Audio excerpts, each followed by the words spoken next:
My son locked me in my own house. I heard the click of all the deadbolts, his footsteps walking away, the rumble of his car fading into the night.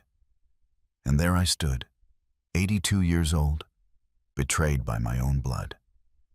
But Charles made one mistake, one that would cost him everything. Because that night, while he thought he had me under control, I went down the stairs. And what I found down there would change everything. I was standing in the living room, still holding my dirty dinner plate, when I heard it.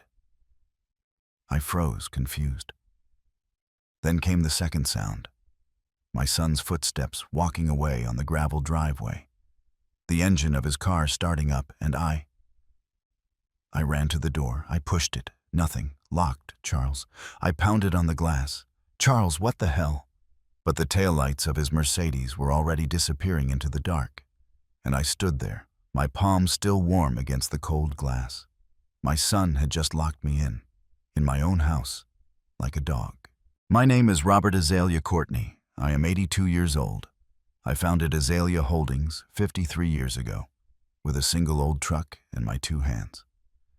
Today, it is one of the largest logistics networks in the American Northeast. I have survived economic crises, kidnappings, betrayals from partners, the death of my wife 6 months ago. But never, never did I imagine that my own son, my only blood, would do this. I tried the door again, as if it had been a mistake, as if it would magically open. Nothing. I ran to the garage door. Blocked. The kitchen door, the utility door, all of them. The electronic panel next to each one was flashing red. Red. Like blood. Like betrayal. Charles, can you hear me? My voice sounded desperate. Pathetic. I pounded on the walls. I looked for my cell phone. I unlocked it. No signal. The bars showed 0. Impossible. There is always signal here. I tried to call, no service. Tried to call again, nothing. I went to the landline phone in the kitchen. I picked up the receiver. Dead silence. Not even a dial tone. The line was cut. I stood there with the useless phone in my hand, and something broke inside me. It wasn't fear yet. It was something worse. It was disbelief. The feeling that the world you knew no longer exists. That the rules changed and nobody told you. My son, my blood, locked me in. The house felt different, bigger. The walls seemed to pull away, the same furniture, the same paintings, the same crystal lamp that Evelyn chose 30 years ago. But everything felt strange, hostile, as if the house itself knew it was no longer my home. It was my prison. I sat down in the armchair, Evelyn's, where she used to knit in the afternoons. I ran my hand over the worn fabric. It still smelled like her soft perfume, like lavender. I closed my eyes. Evelyn?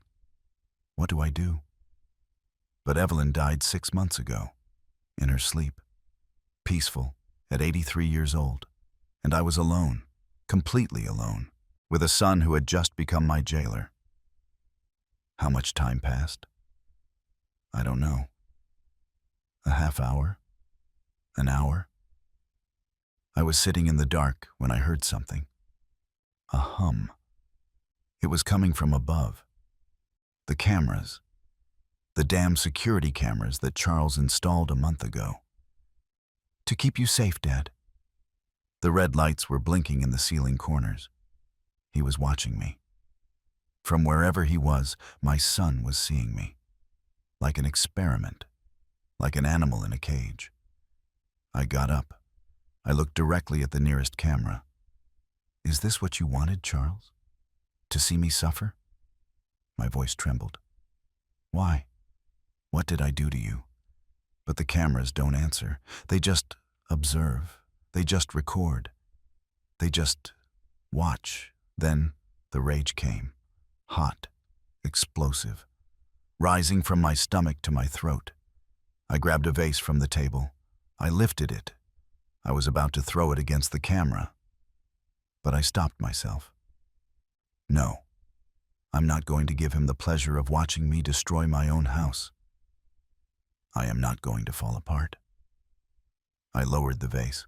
I breathed. Once, twice, 3 times. Slowly, as the doctor taught me after my heart attack 5 years ago. Calm down, Robert. Think. Charles did this for a reason. It wasn't a fit of pique. It was planned. The new locks, my updated phone, Eleanor fired 3 weeks ago, everything boxed up. But why? What does he gain by locking me in? Eleanor. My God, Eleanor. 40 years working in this house. She watched Charles grow up. She took care of him when Evelyn and I worked 18 hours a day. And 3 weeks ago, my son fired her. It's necessary, Dad. Cutbacks. I exploded. That woman is family, Charles. You can't fire her like that. He looked at me with that new coldness of his. It's done, Dad. I signed the papers. Eleanor came to say goodbye. Crying, she hugged me. Mr. Robert, she whispered. That boy changed. He is not the child I raised. Be careful. I gave her extra money. I told her everything would be fine. Lies. I didn't know then that everything was about to explode, that Charles was building my cage. And I let him. I walked to the window. Outside, the night was quiet, clear, a nearly full moon. In the distance, the lights of New York City shone. Life went on. Cars circulated on the highway. Families ate turkey and mashed potatoes for dinner. People laughed, loved, lived. And I was here, trapped, invisible, forgotten. I pressed my forehead against the glass. It was cold, very cold. Is this how it all ends, Robert? After 82 years of fighting, building, sacrificing yourself, locked in by your own son, waiting for what?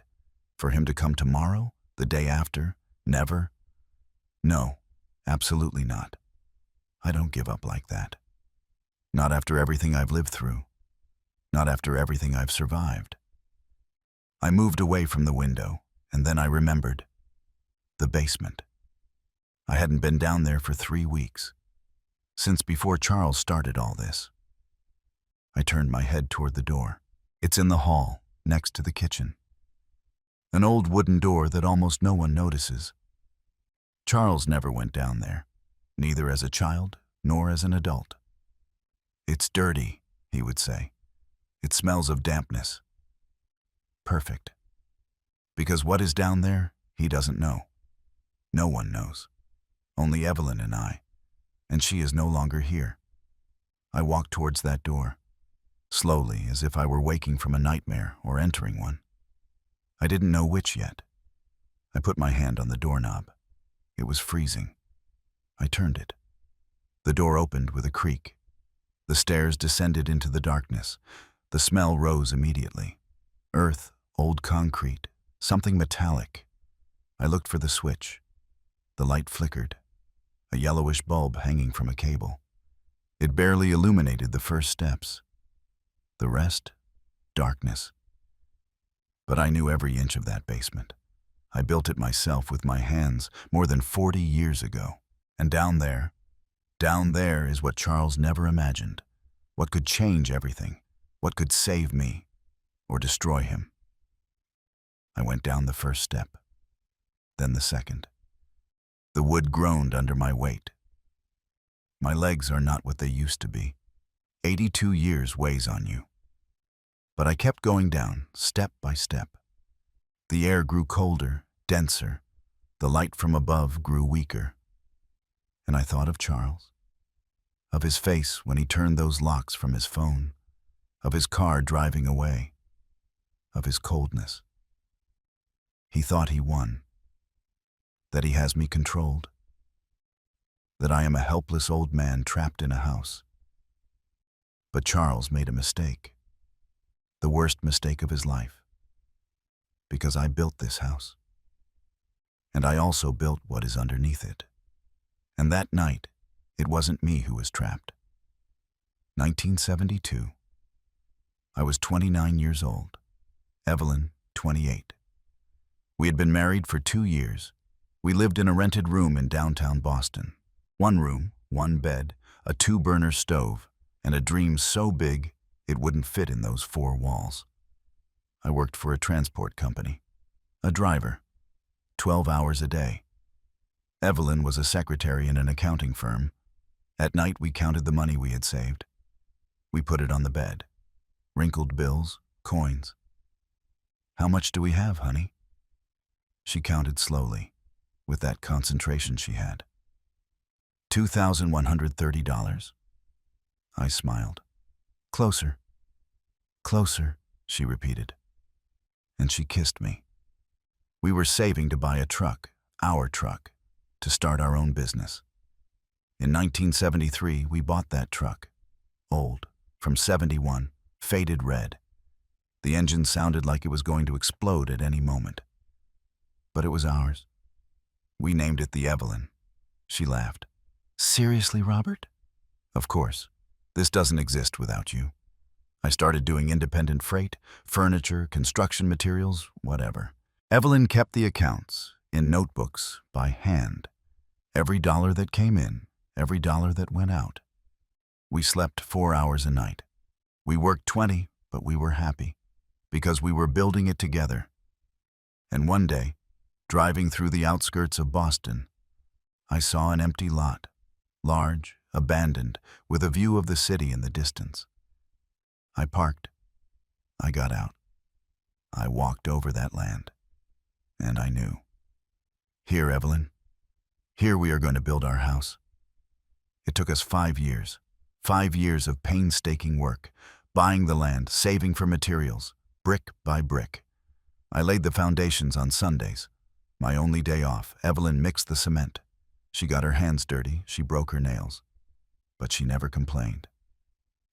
We are building our future, honey. Brick by brick. By 1978, the house was ready. It wasn't a mansion yet. It was simple. 3 bedrooms, a kitchen, 1 bathroom. But it was ours. The day we moved in, Evelyn cried. "We did it, Robert. We did it, honey." That night we slept on the floor. We still didn't have furniture, just an old mattress. But embracing each other there, looking at the ceiling that I built, we were the richest people in the world. The 80s changed everything. My business exploded. 1 truck became 5, then 10, then 20. Big contracts, important companies trusting me. The money arrived. We expanded the house. 2nd floor, more rooms, gardens, a pool. It became what Charles knew, a mansion. But fear also arrived. The Northeast in the 80s was a silent battlefield. Business owners kidnapped. There was news every month. They found Mr. Smith executed. Mr. Jones's family paid $3 million in ransom. I hired bodyguards. 2 armed men who followed me everywhere. Evelyn lived in terror. "What if something happens to you?" I couldn't answer her, because I was scared too. For her. For Charles, who had already been born. For everything we had built. 1985 was the worst year. 2 of my businessman friends were kidnapped the same week. One returned after paying ransom, traumatized, beaten. He was never the same again. The other one was found on a highway, dead, with a bullet in the head. I went to the funeral. I saw the widow, the children. And that night, when I got home, Evelyn was waiting for me, sitting in the living room, with the lights off. "I can't do this anymore, Robert." Her voice was a whisper. "I can't continue living with this fear. Waiting for the call, the news. What if? What kind of way out?" She looked at me with red eyes from crying. I took a deep breath. The idea had been growing in my head for weeks. A tunnel? An escape route? "If they come for us, We disappear. Evelyn looked at me as if I were crazy. A tunnel? Like in the movies? Like in real life, honey. I've seen maps, plans. It's possible. She stayed silent, thinking. Then she nodded. Where would it lead? To a place where no one would look for us, a modest neighborhood, a simple house. We would be invisible. That night we didn't sleep. We planned. We drew. We calculated. And at dawn, we had a plan. One that would save our lives. Or so we thought then. We didn't know that 40 years later, it would save me from my own son. Mr. Daniel Smith, a civil engineer, an old friend of my father. He died 15 years ago. May he rest in peace. He was the only person outside Evelyn and me who knew about the tunnel. I explained what I needed. He didn't ask questions. Robert, this is going to take time and money and a lot of secrecy. I have all three, Mr. Daniel. We worked at night, just the three of us, for 6 months. We dug from the basement of the house 200 yards underground. We reinforced it with concrete, with steel beams. We installed rudimentary ventilation, lights powered by an independent electrical line. And at the end of the tunnel, we bought a small house in a neighborhood called Liberty Heights, modest, working class, 5 blocks from our mansion. But in a completely different world. We bought it in the name of a shell corporation. No one knew it was ours. Not even Charles ever knew. The small house was perfect for its purpose. Small, discreet. 2 bedrooms, a kitchen, a bathroom. Old furniture bought second-hand. Simple clothes stored in the closet. Cans of beef stew and baked beans in the pantry. Bottled water, blankets. Everything necessary to disappear, if we had to disappear. You never know when we are going to need it, Evelyn would say. And she was right. Although, thank God, in the 80s, we never had to use it. The kidnappings eventually decreased. The 90s arrived, security improved. But Evelyn insisted. You have to maintain it, Robert. Always ready. You never know.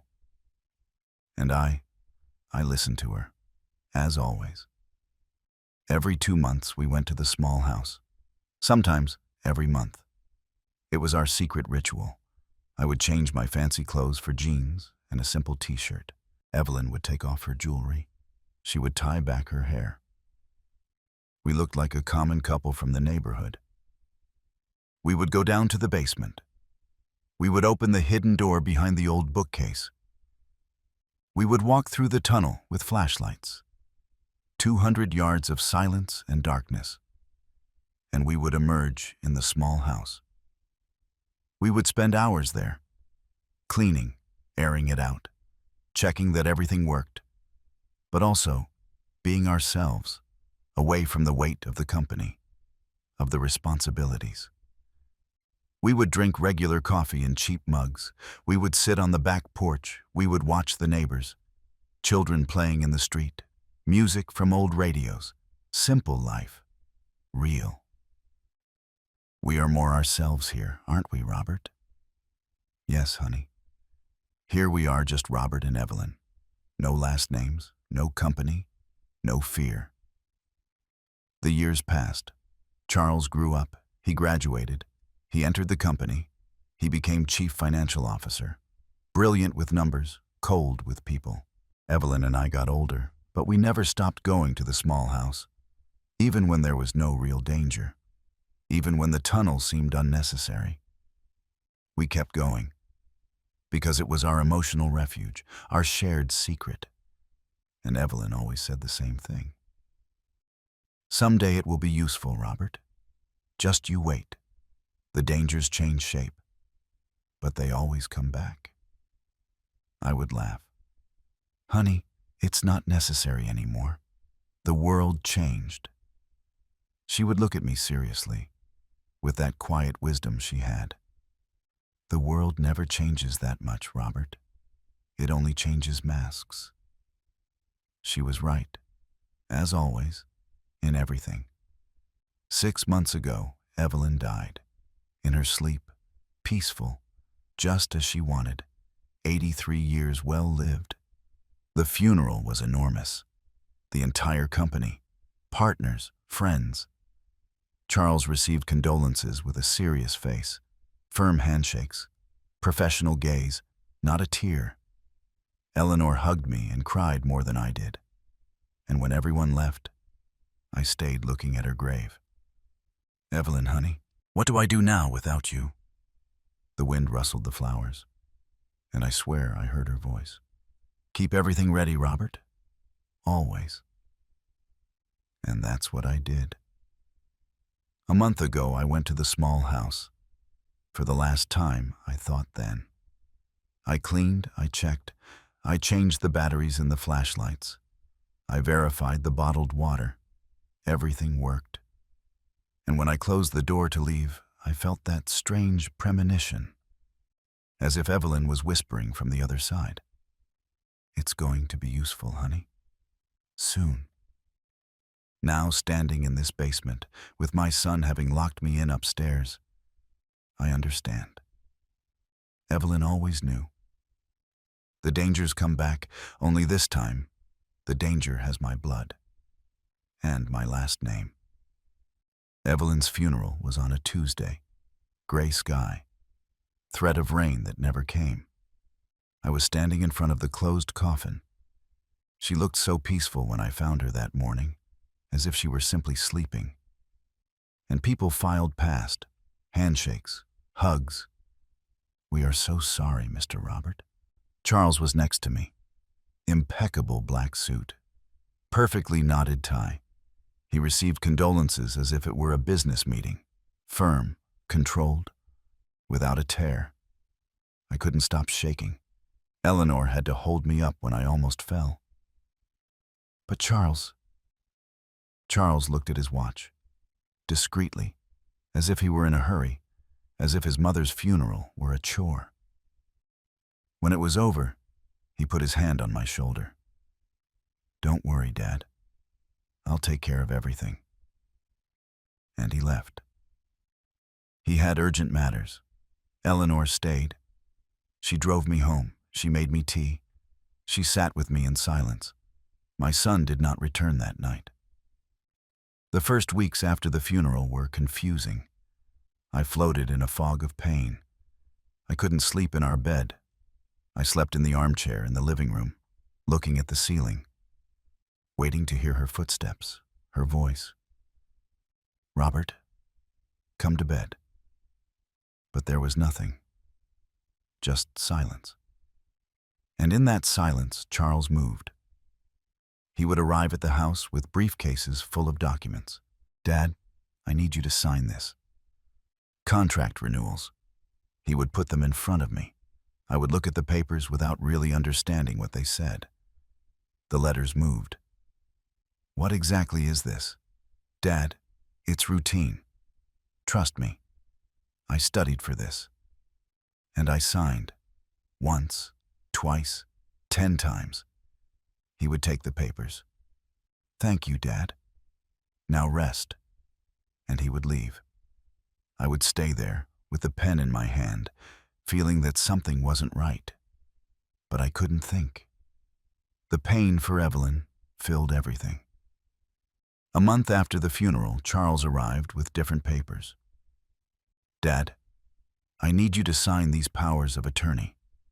It's to speed up decisions in the company while you recover. I looked up. Powers of attorney? Yes, so I can sign on your behalf, temporarily. That way I don't bother you every time there is something urgent. Something in my stomach churned. I don't know, Charles. That's a lot of power. He sighed, impatient. Dad, Mom died a month ago. You're not well. The company needs quick decisions. Do you trust me or not? He looked at me directly. With those eyes that were once warm, now they were, what? Cold? Calculating? Of course I trust you, son. Then sign. and I signed. He smiled. He put away the papers quickly. Perfect. Now everything will be easier. And yes, it was easier. For him. I barely saw documents again after that. Eleanor started whispering things to me, in the kitchen, when Charles wasn't around. Mr. Robert, Mr. Charles came yesterday with a new accountant. They were going through all of Ms. Evelyn's files. What files? The personal ones, boss. Her accounts, her investments, everything. I frowned. Well, I suppose the will needs to be settled. No, Mr. Robert. It wasn't the lawyer. It was a private accountant. One no one knows. Something cold ran down my back. And what did they do? I don't know. They asked me to leave, to let them be alone. Eleanor looked at me with concern. Boss, I don't want to butt in, but Mr. Charles is changing things, and he's not telling you. I should have listened to her. I should have investigated. But I was tired. So tired. Eleanor, Charles is my son. He's handling things while I recover, that's all. She nodded. But in her eyes there was fear. Conversations with Charles became different. Before, when Evelyn was alive, he would come to dinner on Sundays. He would tell us about his work, about his plans. We would discuss strategies. We would laugh. Now he would arrive, eat in silence, and leave. I would try to talk. How are things going at Northeast Logistics? Fine. And the new contract with Federal Express? In process. Do you need my opinion on? No, Dad, I already handled it. Short answers, evasive looks, as if I were a bother. One afternoon I gathered my courage. Charles, I feel like you don't talk to me anymore, like before. He put down his fork, he looked at me, and in his gaze there was something that chilled my blood. Impatience, almost contempt. Dad, you are no longer up to date with the company. Things have changed. It's better that you rest and let me work. But it's my company. It was yours. Now it's ours. And soon it will be mine.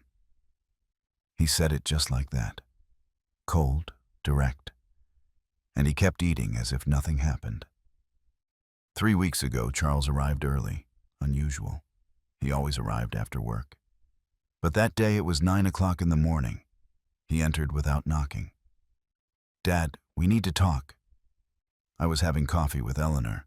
She poured him coffee. He didn't even look at her. Dad, I decided to make changes in the house. Necessary cutbacks. What kind of cutbacks? Personnel. Eleanor has to go. The silence was brutal. Eleanor dropped her spoon. I got up. What did you say? Eleanor has to go. Her salary is too high. 40 years of seniority, bonuses, pension. We can't afford it. I felt rage explode. Charles, that woman practically raised you. She worked here since before you were born. Precisely because of that, Dad. Her salary is unsustainable. I don't care about the money. You don't. But I manage the finances now.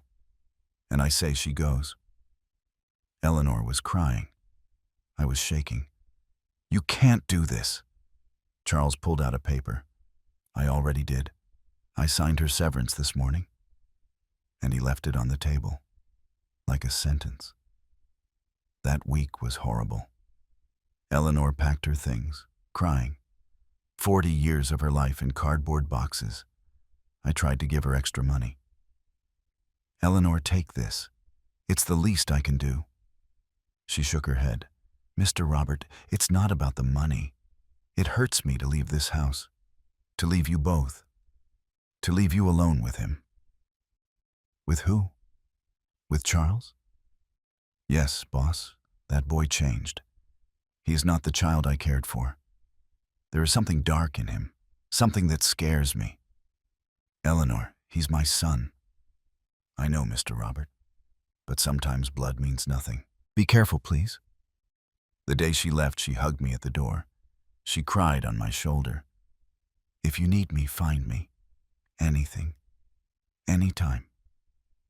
And she walked away down the gravel driveway, alone, with her boxes.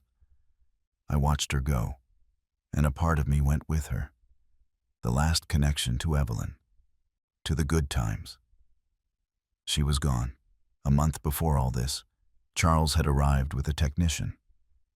Dad, we're going to modernize the security, electronic locks, the latest technology. I was still stunned by Evelyn's death, apathetic, without the strength to argue. What for, Charles? Normal locks work fine. Dad, this is safer. Everything is controlled from the phone.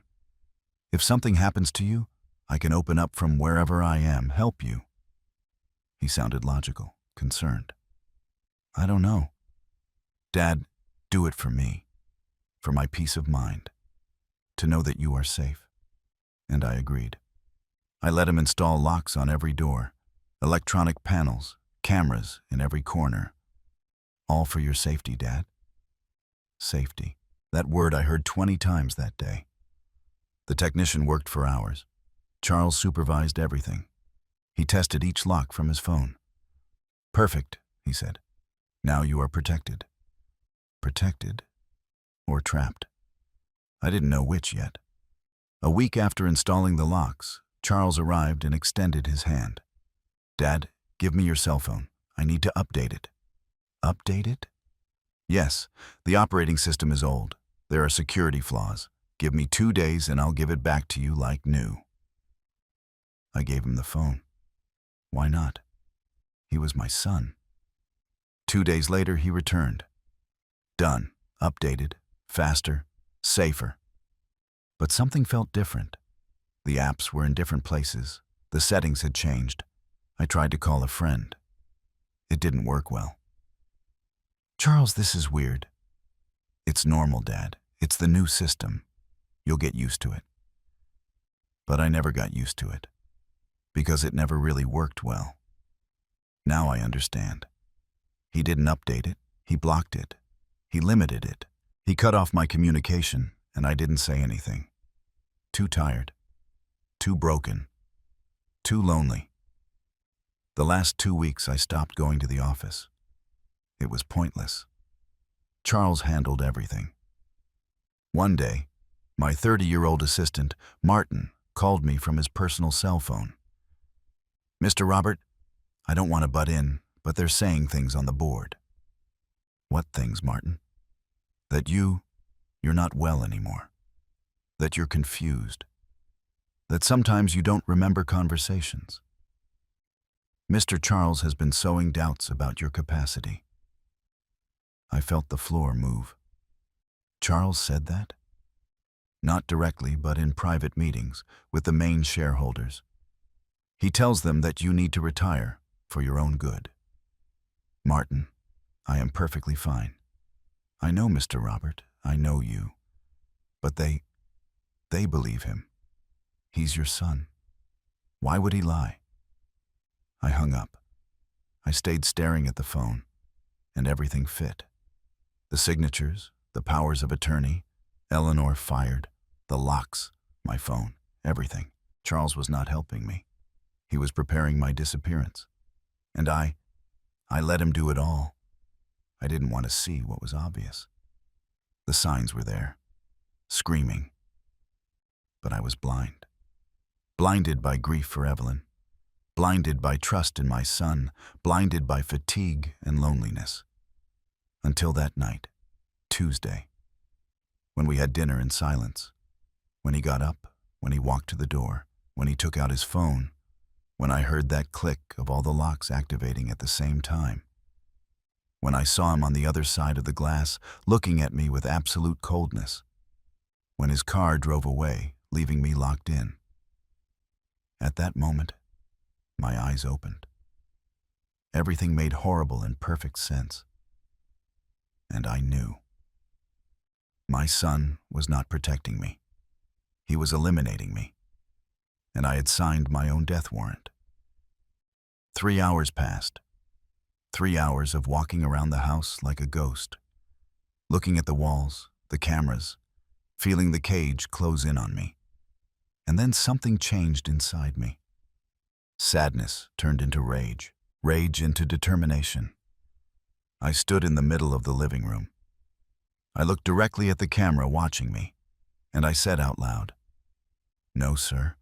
I'm not going to stay here like an animal waiting for your next move. I built this house, Charles.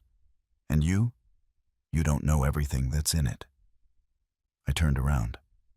I walked toward the hallway, toward the basement door, and a bitter smile crossed my face. Because Charles made a mistake. He thought he knew this house, but he never went down those stairs. He never knew what his mother and I were hiding down there. And that was going to be his downfall. I opened the basement door. The cold air rose up. That smell of earth and concrete that brought back so many memories. I looked for the switch. The light came on, weak, yellowish, illuminating the wooden steps. I went down slowly. My knees protested. 82 years does not forgive. But I continued, step by step. The basement wasn't big, about 20 square yards. Boxes piled up in the corners, old tools, a metal bookcase against the back wall. There, always there. I walked toward it. I touched it. It was cold, covered in dust. I cleaned it a month ago when I came to check everything. Everything was exactly as I left it, as Evelyn and I left it for 40 years, working, waiting. "Thank you, honey," I whispered. "You were always right." I put my hands on the sides of the bookcase. I searched for the mechanism. A soft click. Precise. The bookcase moved. Only an inch. But enough. I pushed it to the left. It slid on hidden rails. Mr. Daniel installed them perfectly, and it revealed what was behind it. A door, steel, painted the same color as the wall, invisible if you didn't know it was there. I ran my hand over the cold surface. My heart was pounding hard. I hadn't entered for a month, but it had been there for 40 years. Our secret, our salvation. And now, my only way out. I turned the handle. The door opened with a sigh, as if it had been waiting for this moment. Total darkness on the other side. But I knew every foot of that path. I entered. I looked for the flashlight that I always left on the hook next to the entrance. There it was. I turned it on. The beam of light cut through the darkness. And there it was. The tunnel. 2 yards wide, 2.5 yards high. Reinforced concrete walls, steel-beamed ceiling. The floor was even. A little rough, but passable. Mr. Daniel did a perfect job. To the left, every 10 yards, there was a light bulb connected to an independent electrical line. I turned them on. One by one, they lit up. Weak yellow light, but enough. The tunnel stretched out in front of me, 200 yards to the north, towards freedom, towards the small house that no one knew was mine, towards the life that Charles thought he had taken from me. I took the first step, then the second, and I started walking, leaving the prison behind, walking towards my salvation. The tunnel smelled of wet earth, of old metal. My steps echoed. The echo accompanied me. Left, right, left, right. The flashlight in my hand trembled a little, not from fear, from anticipation, from contained rage. The walls were damp in some parts, in others, dry. I ran my hand over the concrete, firm, solid. After more than 40 years, it was still perfect. "You did a good job, Mr. Daniel," I murmured. My voice sounded strange in the enclosed space. I kept walking. 50 yards, 100 yards. The bulbs illuminated the path. Shadows danced on the walls, and with every step, I felt something grow inside me. It wasn't just relief. It was power. Charles thought he had me controlled, but I was walking free beneath his feet. And he didn't even know it. 190 yards, the stairs.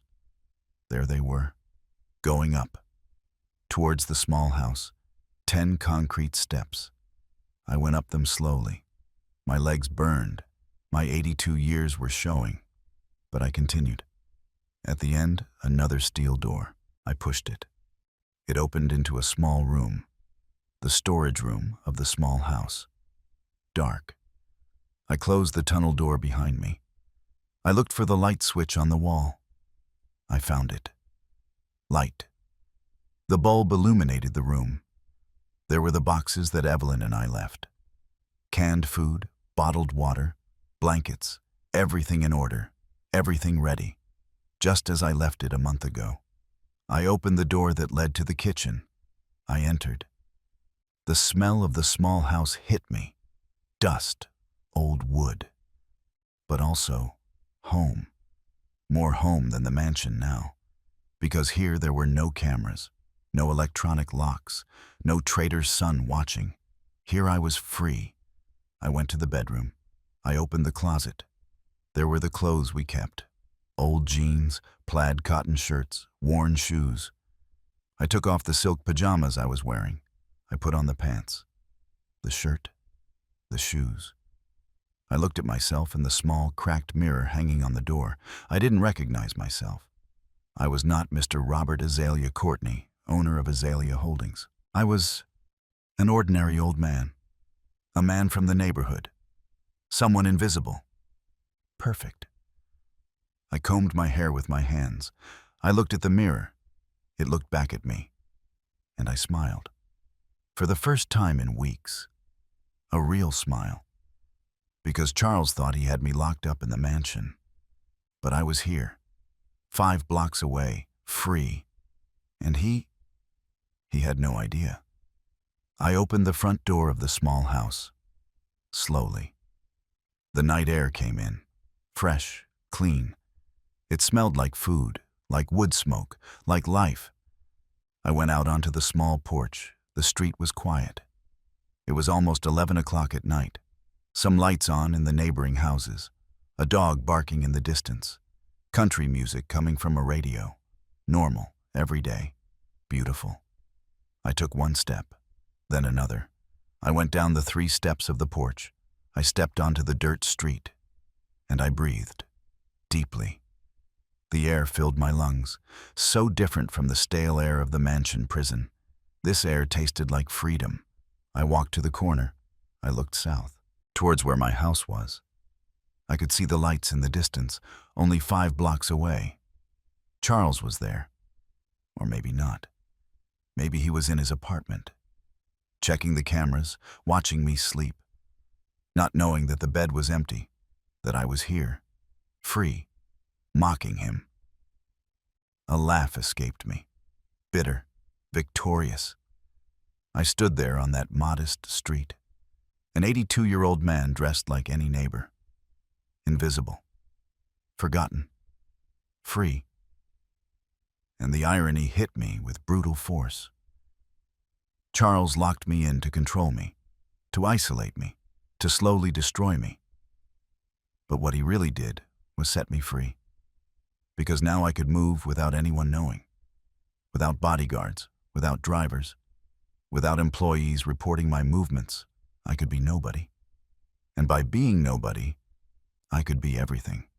I could investigate, discover, understand what the hell my son was plotting, why he locked me in, what he planned to do with me, and how I was going to stop him. Because I wasn't going to sit around waiting for my fate. No, sir. If Charles wanted war he was going to have, but one he never saw coming. I returned to the small house. It was almost 2 o'clock in the morning. The neighborhood was asleep. I went in. I closed the door. I changed clothes again. The fancy clothes, the pajamas. I put the simple clothes in the closet. I went down to the storage room. I opened the tunnel door. The darkness greeted me. I turned on the flashlight, and I started the walk back. Every step echoed differently now. It wasn't escape. It was strategic return. Because Charles couldn't know. Not yet. I needed him to think his plan was working. That I was broken, controlled. 200 yards back, the bulbs lighting the way, the echo of my steps. And when I reached my basement, when I closed the secret door, when I moved the bookcase back into place, I smiled. I went up the stairs. I returned to my room. I lay down in my bed, and I waited for dawn. I waited for Charles, because I knew he would come to check on his prisoner. At 9 o'clock in the morning, I heard the car, the gravel crunching, the main door opening, with his phone, of course, and his footsteps coming in. "Dad?" His voice, fake concern. I got up slowly. I put on my robe. I left the room, with a look of fatigue, of defeat, of a finished old man. Charles was in the living room, impeccable suit, evaluating gaze. "Good morning, Dad. Did you sleep well?" He looked me up and down, looking for, what? Signs of panic, of desperation. I gave him exactly that. "Charles? Why? Why did you lock me in?" My voice trembled. "Perfect." He sighed, as if it were painful. "Dad, it's for your own good. You're not well. You need to rest, to be calm. But the doors, they are for security so that nothing happens to you." He looked at me with that coldness that I now recognized. "I'll be coming to see you, bringing you food, everything you need." I nodded. Defeated. Broken. He smiled. He thought he won. He left, and I stayed there, acting, because now the game had begun. And Charles didn't know that I had a way out, an advantage, a secret. And with that secret, I was going to destroy his entire plan. The second night after Charles checked on me, I waited until 10 o'clock. The cameras blinked red. He was watching me, or so he thought. I lay down dressed. I turned off the light. I counted to 1,000, slowly. Then I got up. I went down to the basement in complete silence. My footsteps made no sound. After 82 years, you know how to move without the floorboards creaking. I opened the secret door. I entered the tunnel. This time, I didn't turn on all the lights, just the flashlight. Less trace, less chance of anything being seen from above. I walked the 200 yards like a ghost. I climbed the stairs. I entered the small house. I changed my clothes, and I went out. The night air greeted me, fresh, free. I sat on the porch, on the wooden step that creaked a little, and I breathed. Simply breathed, without cameras, without Charles. Just me and the starry night.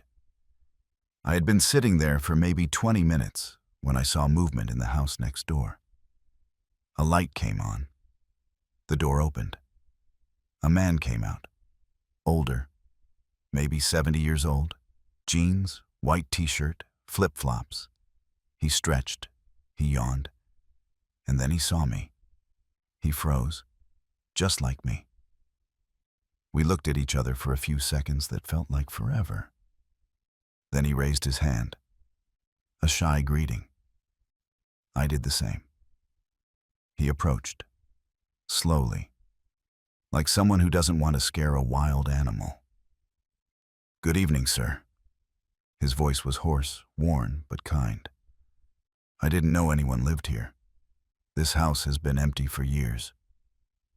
He reached the low fence that separated our porches. "I'm Robert Anthony Jacobs, your neighbor." He extended his hand over the fence. I shook it. Rough, strong, a working man's hands.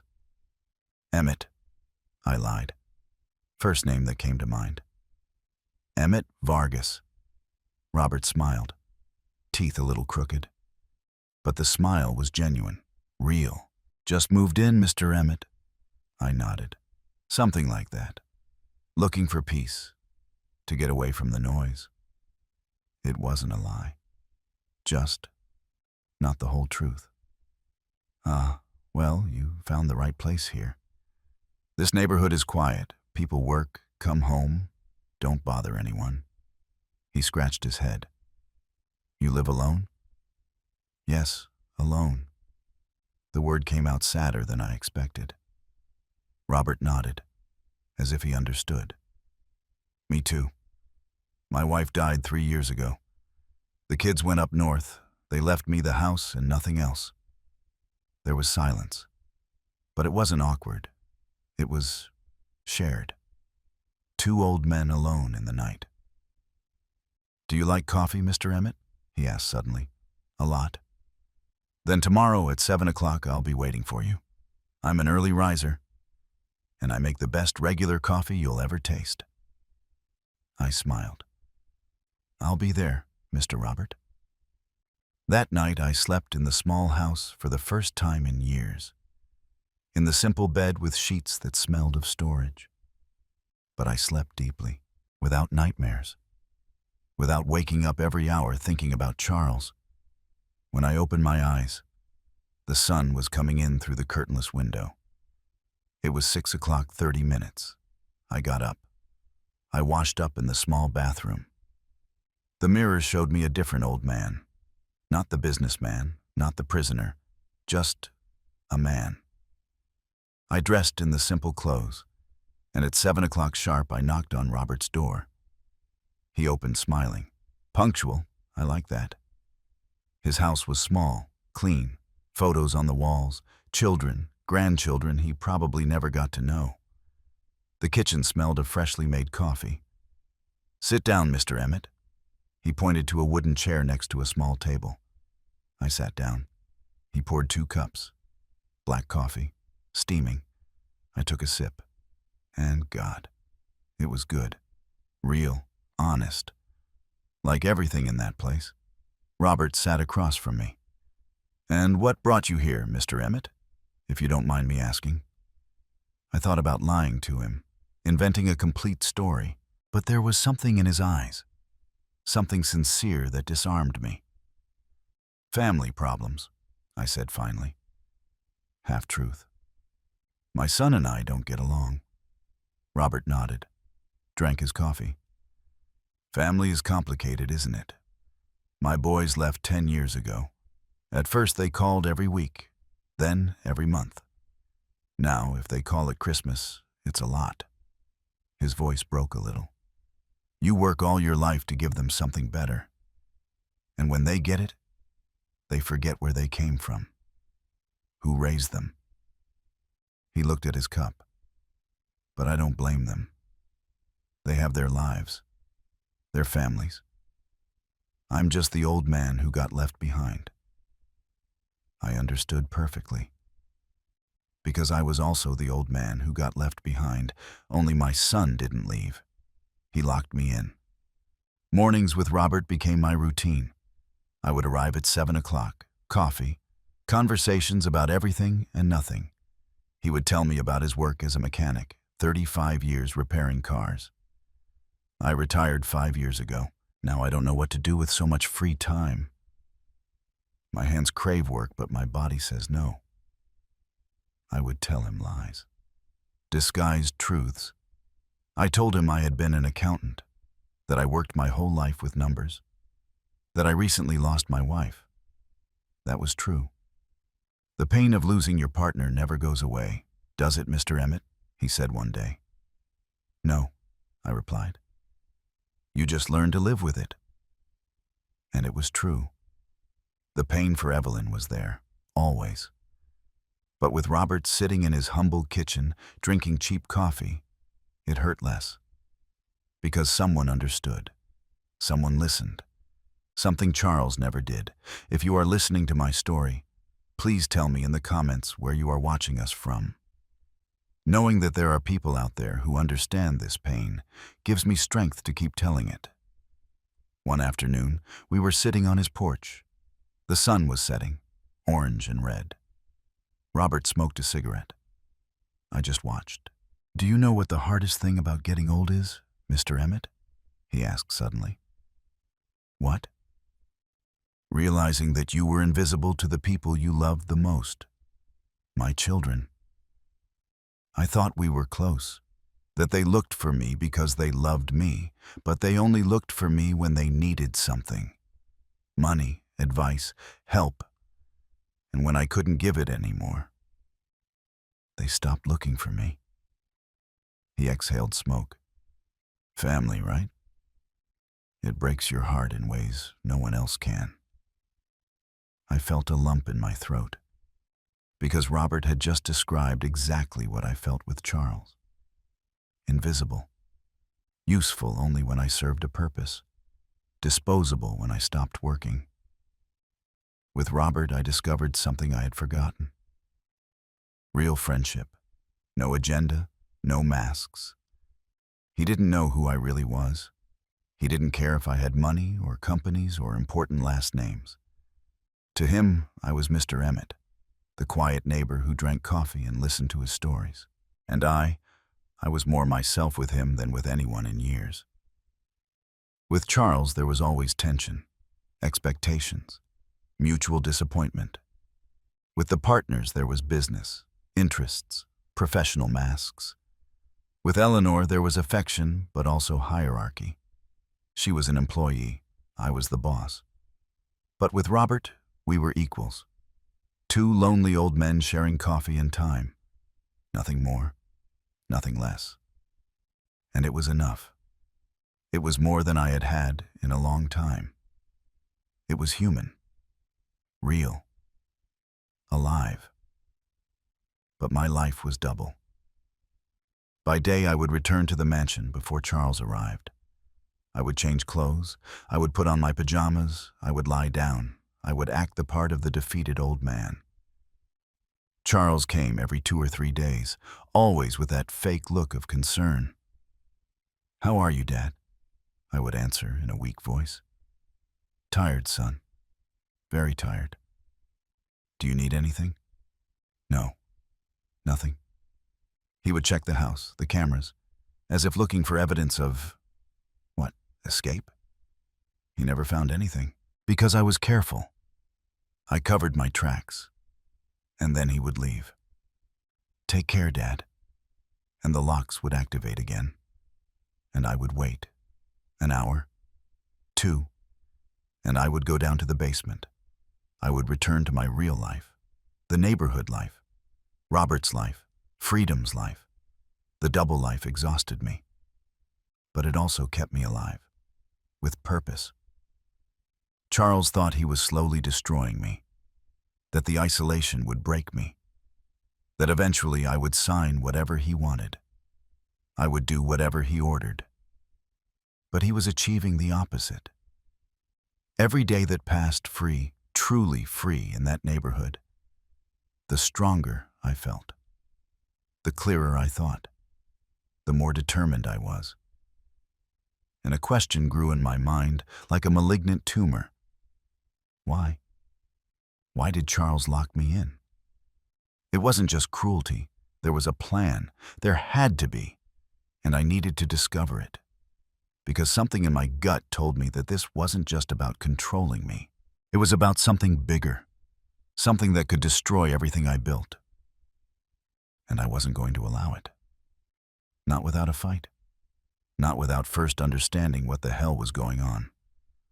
One night, Robert asked me something that froze me. "Mr. Emmett, are you running away from something?" I looked at him, surprised. "Why do you say that?" "Because I see it in your eyes. The same fear I saw in the mirror when my kids stopped calling. As if you are waiting for something bad to happen, or that it already happened." I swallowed. "I'm not running away, Mr. Robert. I'm looking for answers." "To what?" "To why the family you love sometimes is the one that hurts you the most?" He nodded. He understood. He didn't ask any more questions. He just put his hand on my shoulder. And that simple gesture, that human contact without expectations, almost made me cry. Because it was something Charles never gave me, humanity, and I wasn't there just for freedom. I was starting to wonder, why did Charles lock me in? And that question would lead me to discover something horrible. It was a Thursday afternoon. I had been in this double life for 2 weeks. I was in the small house organizing some old boxes that Evelyn and I left years ago. Clothes, books, unimportant documents. Or so I thought. Until at the bottom of a box, I found a manila folder. Old. I opened it. Financial statements from the company. But I hadn't seen these before. I checked the dates. From 3 months ago, when Evelyn was still alive, when I still went to the office regularly. I started to read. The numbers swam in front of my eyes at first. But then they started to take shape. Transfers, large ones, to a company called A&B Consultants. I had never heard that name. I looked for more papers, more transfers, hundreds of thousands of dollars, some months, millions of dollars. How did this get here? And then I remembered. Charles was in the mansion months ago, with papers. Maybe he left this by mistake. Or maybe Evelyn saved it, knowing that something wasn't right. My hands trembled as I checked each sheet. The numbers didn't add up. Consulting services that I never authorized. Contracts that I didn't recognize. Recurring payments to this shell corporation, A&B Consultants. What the hell was it? I looked for more. In another box, I found more documents.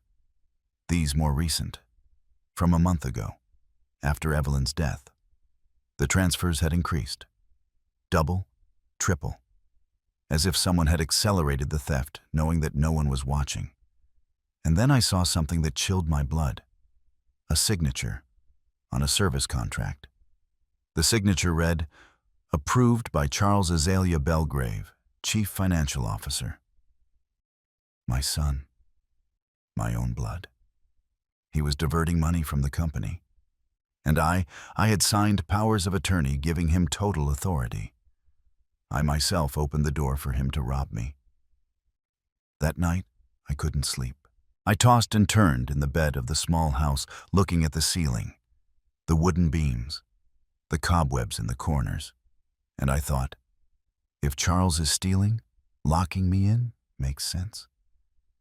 As long as I am isolated, he has total control. No one questions him. No one checks his movements. But I needed more proof.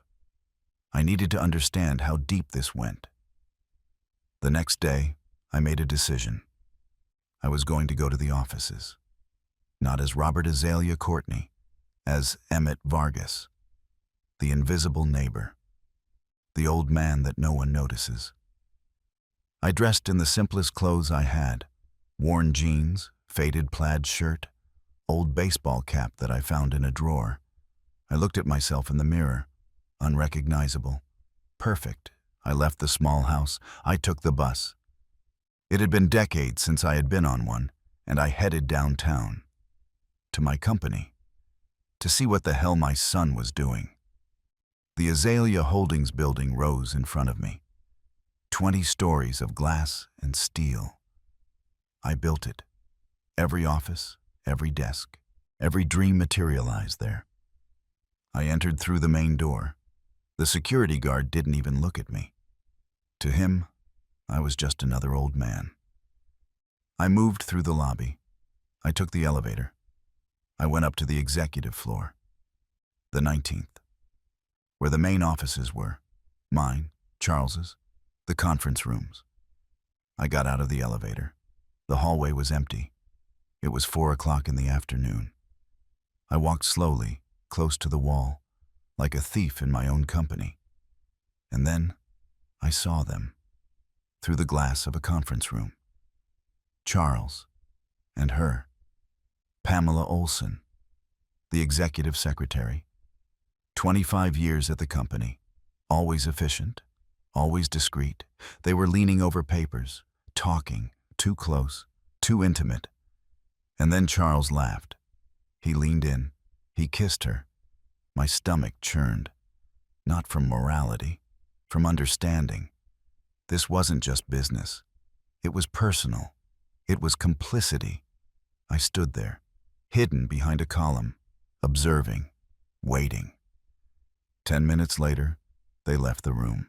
They walked down the hall, together, talking in low voices. I pressed myself further against the wall. They passed 3 feet from me. They didn't see me. I heard fragments. Tomorrow I'll transfer the rest, when the old man is completely out of the way. Then we can move everything to the accounts. They walked away. They entered Charles's office, my old office, the one I occupied for 40 years. The door closed. I stood there paralyzed. The words echoed in my head. When the old man is out of the way, the old man, me, his father, out of the way. Like trash, like an obstacle. My heart pounded so hard I thought it would explode. My chest burned. Tears wanted to come out, but I held them back. Not here, not now. I needed more. I needed proof. For the next few days, I became a ghost. I entered the building dressed as a worker, as a visitor, as nobody. I observed, I listened, I learned. I saw Charles meet with board members. I heard how he planted doubts about me. My father is not well. His mental health is deteriorating. He forgets conversations. He gets confused with dates. Lies. All lies. But said with such conviction that people believed him. Why wouldn't they? He was his son. Why would he lie about his own father? I saw documents on unoccupied desks, altered contracts, signatures that looked like mine but were not. Forgeries, duplicate checks, systematic embezzlement. Charles wasn't stealing impulsively. This was planned, structured. It had been going on for years, maybe since before Evelyn's death, maybe since he entered the company. And I was so busy trusting my son that I never saw the snake growing in my own nest. One afternoon, I entered the office of Martin, my 30-year-old assistant. He wasn't there. But his computer, yes, it was on. The screen showed an email from Charles to the board members. Subject: Update on Mr. Roberts' health. I read. Every word was a dagger. I regret to inform you that my father has had several episodes of confusion. His personal physician, lie, I didn't have a new personal physician, recommends that he retire completely from operations.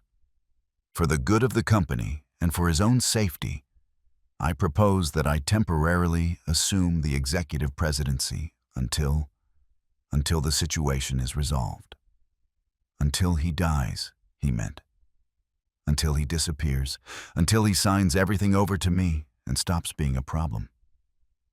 My hands were shaking. I wanted to scream, to smash the screen. But I held back.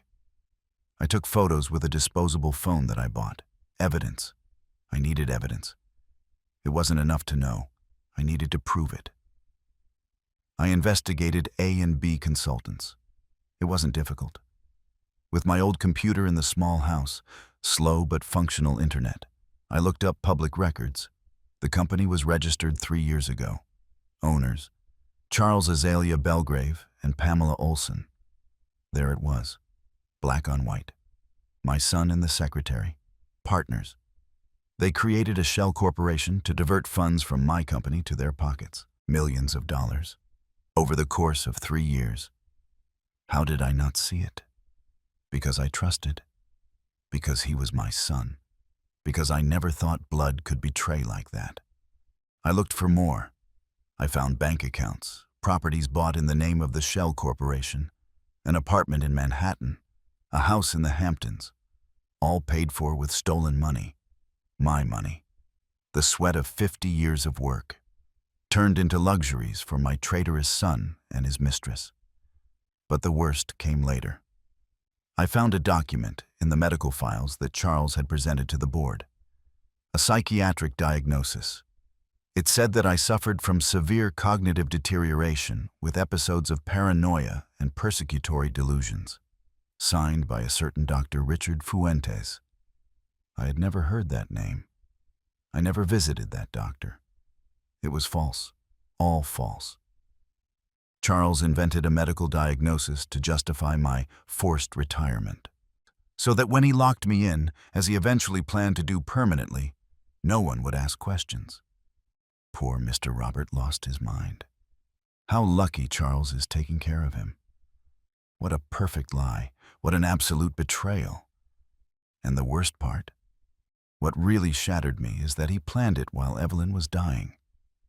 While I was mourning her death, he was calculating my destruction. I returned to the small house that night with a folder full of proof. Photos, documents, printed emails, bank records, everything. I put it on the table. I looked at it. And something in me broke. I didn't cry. The pain was too deep for tears. It was as if I had been emptied inside. My son, my only blood. The boy I carried in my arms. The man I gave everything to. My company. My trust. My love. He had betrayed me in the vilest way. He didn't just steal money. He stole dignity, freedom. He planned to steal my sanity by declaring me insane, and eventually he would steal my life. Why? An old crazy man locked in who accidentally dies? No one asks questions. I understood everything, and the understanding was worse than the ignorance, because now I knew. My son locked me in to destroy me, to erase me, to take everything, and he almost succeeded. I sat in that humble kitchen until dawn, looking at the proof, thinking. Charles thought of everything. He was meticulous, patient, intelligent, but he made one mistake. He didn't know about the tunnel. He didn't know that I could get out, that I could investigate, that I could discover his plan. And now that I knew, now that I had proof, only one thing was missing. Deciding what to do. I could go to the police, but Charles was my son. Send him to prison. Did I really want that? I could confront him, but he was younger, stronger. He had control of everything. He could destroy the proof and declare me crazy. Or I could be smarter, more patient, play his own game, make him believe he won, and then give him the surprise of his life. At that moment I knew. If I didn't do something, my son would take everything, and I would lose not only my company, but my dignity. And that, I wasn't going to allow. Charles wanted war. Well, war he would have, but one he never saw coming because I built this company. And I also know how to destroy whoever tries to steal it from me, even if it is my own blood. The idea came in the early morning. I was sitting in the small house looking at all the evidence scattered on the table. Photos, documents, numbers, everything there. But having proof wasn't enough. I needed more. I needed to see him in action. I needed recordings, confessions, something irrefutable that not even the best lawyer could twist. And for that, I needed to be where Charles couldn't see me, where I could observe him, listen to him, document every move without him suspecting. How? Then I saw it. A crumpled paper in the trash, a flyer. Night shift cleaning personnel wanted, third-party service company. And there it was. The answer. If I wanted to prove everything, I needed to be where he didn't see me. I needed to be invisible. I needed to become what I already was to him. Nothing. The next day, I went to the offices of New York City Cleaning Services, a small shop in an industrial area. The receptionist looked at me with boredom. "How can I help you?" "I'm here about the job, night cleaning." She gave me an application. I filled it out with a trembling hand. Name, Emmett Vargas. Age, 75. Experience, domestic cleaning. References, none. The supervisor interviewed me, a fat guy with a coffee-stained shirt. Have you worked in cleaning before, Mr. Emmett? All my life, sir, in houses, small offices. Why are you looking for work at your age? My pension isn't enough, and I can still work.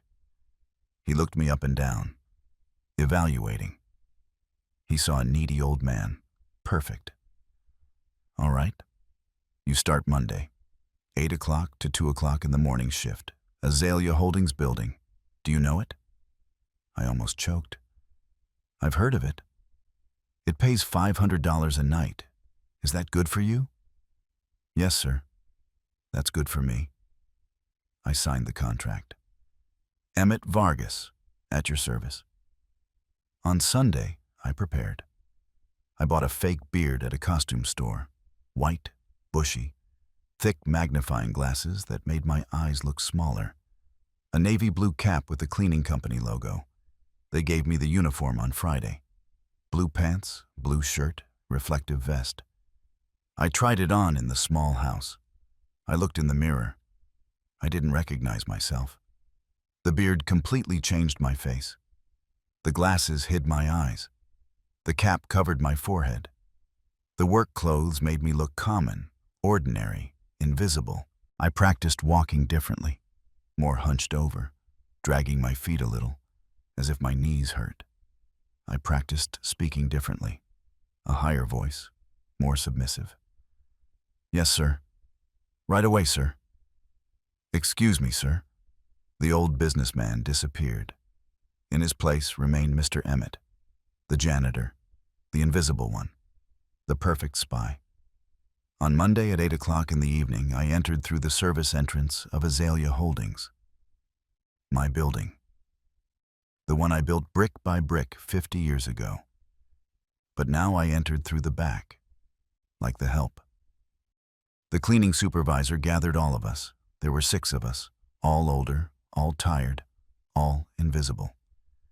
You clean the 15th to the 20th floor. Offices, bathrooms, hallways, everything. You have 6 hours. Whoever finishes early can leave. They gave us carts, brooms, mops, cleaning products that smelled of cheap chemicals. And an important rule. Don't touch anything on the desks. Don't read papers. Don't use computers. If we catch you, we'll fire you and call the police. Understood? We all nodded. Understood. We went up in the service elevator. Small, rusty. It smelled of grease and old sweat. I used this elevator once in my life, to inspect it when it was installed. Now it was my only access. The irony burned me. The 19th floor, executive offices, my territory. For 40 years I walked these hallways as the owner. Now I pushed a cleaning cart like a servant. I started with the bathrooms, cleaning toilets, mirrors, floors. The smell of disinfectant made me dizzy. My hands that signed million-dollar contracts, were now scrubbing stained porcelain. I finished the bathrooms. I went out into the hallway. And then I saw him. Charles. Leaving his office, dark gray suit, perfect tie, phone to his ear, talking. He walked straight toward me. My heart stopped. I stood motionless, pushing the cart, head down. He passed, 3 feet from me. He didn't look at me, not even once. He kept talking on the phone. Yes, the old man thing is under control. Tomorrow I present the medical report to the board. He walked past. He went down the stairs. He disappeared. And I stayed there, paralyzed. My own son, 3 feet away. And he didn't see me. To him I was nothing, less than nothing. An old janitor pushing a cart, invisible. That's how he saw me, as nothing. The pain was physical, as if I had been punched in the chest. I had to lean on the cart so as not to fall. I breathed, once, twice, 3 times. Tears wanted to come out, but I held them back. Not here. Not now. This was what I needed to see. This was the truth. To Charles, I didn't exist as a person, only as an obstacle, as a signature on documents, as a name on bank accounts. And now that he had neutralized me, I was completely irrelevant. He could walk next to me and not see me, because he never really saw me, not even when he was my son, much less now that I was nothing. That night I cleaned his office, my old office. I entered with the cart. The lights were off. I only turned on one. The desk light. The same desk where I worked for 30 years. Now it had photos of Charles with Pamela, in expensive restaurants, on beaches, trips paid for with stolen money. There was not a single photo of me or Evelyn, as if we had never existed. But that night I didn't just clean. While I wiped down the desk, I took photos with the disposable cell phone hidden in my pocket. Documents left in plain sight. Contracts, transfers. While emptying the trash can, I rescued crumpled papers, draft emails, notes with numbers. I put them in my vest. While mopping near the conference room, I left my cell phone recording hidden behind a plant. I would retrieve it the next day. The nights passed like that. Cleaning, observing, documenting, being invisible. And with each night I gathered more proof, more evidence, more ammunition for when the time came. Because the time would come, and when it did, Charles would discover that the old man he locked in wasn't as dead as he thought. One night I was cleaning the hallway when I heard shouting. It came from Charles's office. I approached. The door was slightly ajar. I looked. Charles was standing in front of a young employee, Martin Jr., the son of my assistant Martin, 25 years old, recently graduated. Charles had him cornered against the desk. "Is this what I pay you for? To bring me trash?" He threw some papers on the floor. "Pick them up, and do it again, right this time." The boy bent down, trembling. He picked up the papers. "I'm sorry, Mr. Charles. I thought that—" "I don't pay you to think. I pay you to obey." Charles pushed him. The boy almost fell. He ran out. With tears in his eyes, Charles stayed there, breathing hard. Then he smiled, as if he had enjoyed the humiliation. And I saw him. I saw the monster my son had become. Or maybe he always was, and I never wanted to see it. But the worst came later. One night, around 11 o'clock, I was cleaning the 18th floor when I heard laughter. It came from the main elevator.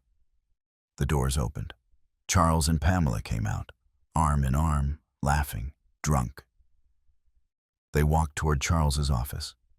They were kissing, his hands on her waist, hers on his neck. They weren't hiding. They didn't care. They entered the office. They closed the door, but not completely. The light went out. The sounds that followed were clear. I stayed in the hallway, with the mop in my hand, listening to my son with his mistress, in the office that I built, spending money that I earned, destroying the legacy that I left, and the rage burned inside me. But I didn't move, because I was also recording. Everything, every sound, every laugh, every piece of evidence of their betrayal. Not just to me, to their company, to their employees, to everything. 3 weeks of being a janitor, 3 weeks of humiliation, of invisibility, of pain, but also of learning. One night, I was cleaning near the conference room when Charles entered, with 2 other executives. They were talking. I kept mopping, as if I didn't exist. "My father," Charles said, and I stood still, listening. "My father was a great man. He built this company from nothing." The executives nodded. "But now he's not the same. Alzheimer's is advancing. Sometimes he doesn't recognize me. Other times he has violent episodes. It's heartbreaking. His voice broke. False. Completely false. But he acted perfectly. That's why I decided to take care of him at home, with nurses, where he is safe. The executives looked at him with sympathy. "You're a good son, Charles. I'm just doing what he would do for me." He smiled. Sad. Perfect. And I? I wanted to scream, to denounce him right there. But I held back, because this moment of false nostalgia was just that. Acting, preparation for when he would legally declare me incompetent and take everything. But his acting also gave me something. Certainty. That there was no hope. That my son was lost. And that what I had to do without mercy. And then the day arrived. Friday. Extraordinary shareholders meeting. The summons read. Urgent decisions on the future of the company. I knew what it meant. Charles would present my incapacity. He would ask for total control. And the shareholders, convinced by weeks of lies, would give it to him. That day, I entered the building at 7 o'clock in the evening.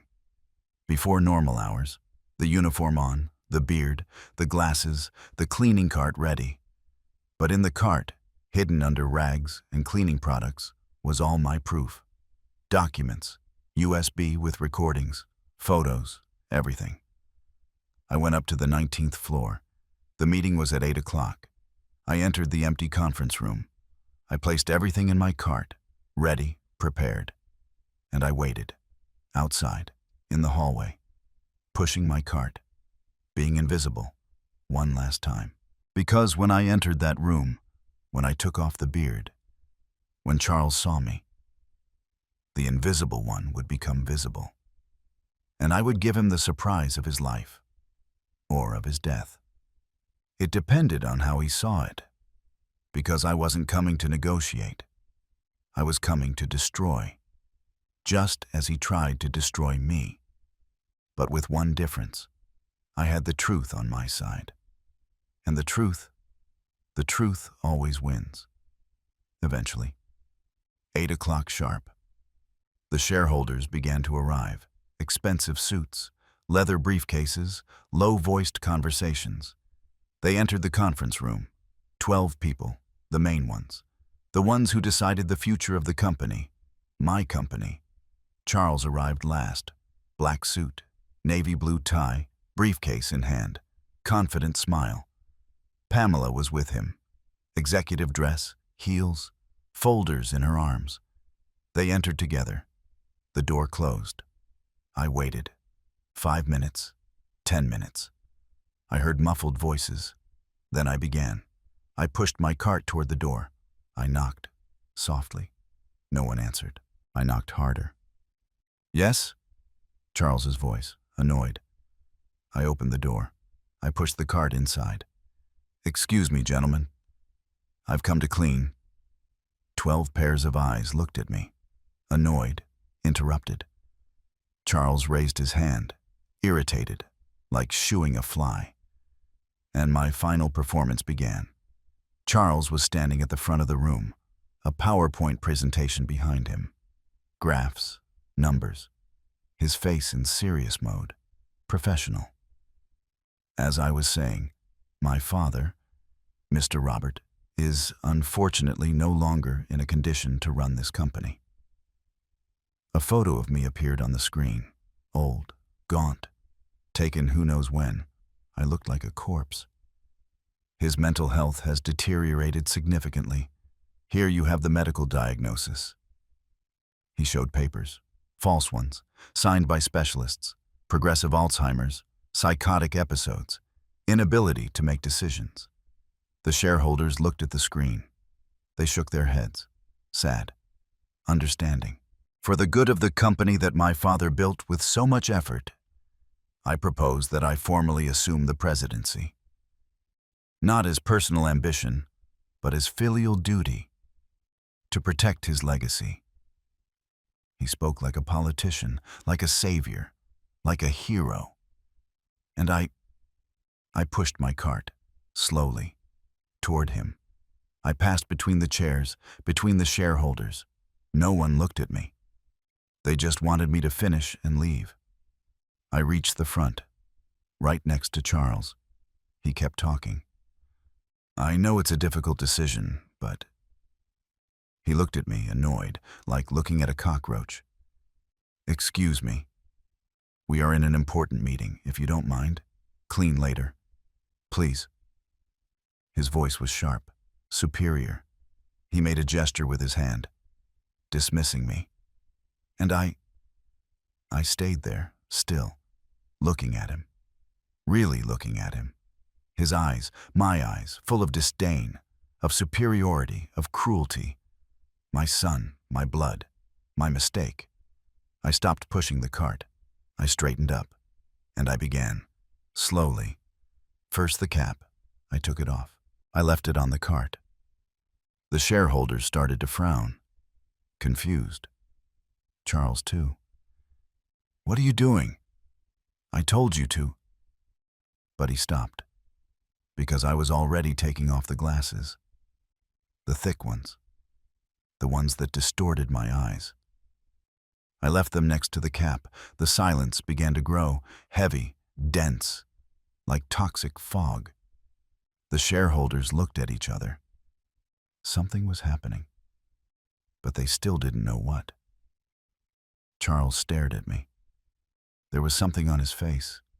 Confusion, a hint of recognition, but not yet.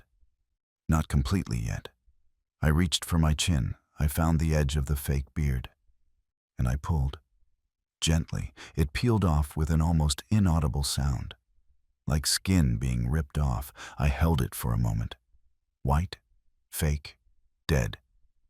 I let it fall, to the floor. And then the world stopped. One shareholder gasped, another dropped his pen, a third stood up. Everyone looked at me, recognizing me. My God, it can't be. Mr. Robert? And Charles? Charles went white, completely white, as if he had seen a ghost. And maybe he had. The ghost of the father he tried to bury. The silence was absolute. No one breathed. No one moved.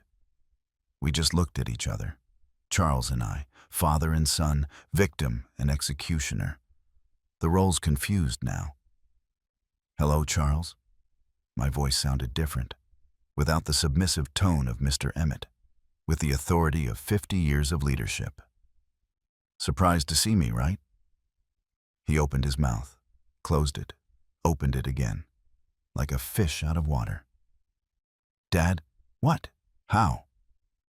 How did I get out of the prison where you locked me in? I finished his question. That's a long story. But we have time. We all have time. I looked at the shareholders. Their faces showed shock, absolute confusion. Because what my dear son was about to present to you is a lie built over months. To rob me, to destroy me, to erase me from the history of my company. The emphasis on my boomed in the room. Charles took a step back. He tripped over his own chair. You thought you could lock me in, didn't you, son? I took a step toward him. He took another one back. That you had me controlled? Like an old dog that is no longer useful, that no longer has teeth, that is just waiting for death. Another step. You installed locks in my house. You blocked my phone. You fired the woman who raised you. You isolated me. You watched me. You erased me. My voice was rising, every word a hammer. And while I was locked up, you were here, stealing, lying, forging documents, creating shell corporations, diverting millions of dollars. The shareholders murmured. Charles shook his head. No, Dad, I didn't. Didn't what, Charles? Didn't you lock me in? Didn't you rob me? Didn't you invent that I'm crazy to take everything? I turned toward the cart. Because I have proof. All the proof. And I started to take things out. First, the documents. I threw them onto the long table. They landed with dull sounds. Here are the transfers to A and B Consultants, your shell corporation. I pulled out more papers, more evidence, filling the table. Fraudulent contracts, forged signatures, my signature, by the way, duplicate checks, systematic embezzlement for 3 years. 3 years, Charles? My voice thundered. You started robbing me even before your mother died. Did you know that? While she was dying, you calculated how much you could steal when I was alone. I pulled out a USB. I put it in the center. Here are the recordings of you and Pamela, planning, laughing, in my office, using stolen money for your trips, your apartments, your luxuries. Pamela gasped. She stood up. She tried to leave, but a shareholder blocked the door. Sit down, he ordered. She sat down, trembling. Charles was still standing, motionless, in shock. And this, I pulled out the last document, the false one. This is my medical diagnosis, signed by a doctor who doesn't exist, saying I have Alzheimer's, that I'm crazy, that I'm dangerous. I held it up high. All false, every word, every signature, every seal. I ripped it, in 2, in 4, in pieces. I threw them into the air. They fell like confetti of lies. Charles finally found his voice. Dad, I had to do it. You had to? I exploded. You had to lock me up like an animal? You had to rob me? You had to invent that I'm crazy? I approached, face to face. I could see the sweat on his forehead, the panic in his eyes. You know what's the worst, Charles? It's not that you stole the money. Money is just paper. It is earned. It is lost. I don't care. My voice lowered. More dangerous, more true. The worst is that you locked me in, that you erased me, that you treated me like trash that needs to be hidden, as if the 82 years of my life were worth nothing, as if I, your father, the man who gave you everything, was less than nothing. Tears burned my eyes, but I didn't let them fall. That is priceless. That is unforgivable. Never. Dad, I can explain. His voice trembled. I had debts. The company needed debts? I laughed, bitterly. What kind of debts, Charles? Your apartment in Manhattan? Your house in the Hamptons? Your trips with your mistress? I pointed to Pamela. She was crying. Don't talk to me about need, when you were swimming in luxuries paid for with my sweat. He tried to speak again. But, Dad, it's not what it looks like. Then tell me, son. Explain it to me. Explain it to everyone. I extended my arms, pointing to the shareholders. Explain to us how it's not what it looks like. How the millions of dollars diverted are an accounting error. How locking me in was for my safety. How the false diagnosis was... What? A misunderstanding? Charles opened his mouth, closed it, opened it. Nothing came out, only broken sounds, dead syllables. Because there was no explanation, there was no justification, there was only truth. Raw, brutal, undeniable. And that truth destroyed him more than my words. The chairman of the board stood up. Mr. Daniel Smith, the son of the engineer who built my tunnel, looked at me with horror and respect. Mr. Courtney, what do you wish to do? The question floated in the air. Everyone waited. Charles looked at me, with fear, with pleading, like when he was 5 years old and broke something. Dad, please, he whispered. And for a second, just 1 second, I saw the child. the one I carried, the one I loved. But then I remembered the sound of the locks, the days locked in, the lies, the theft, the betrayal, and the child disappeared. Only the monster remained. What do I want to do? I repeated the question. I looked at Charles.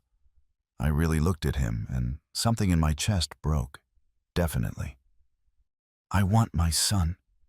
My voice broke. I breathed. I continued.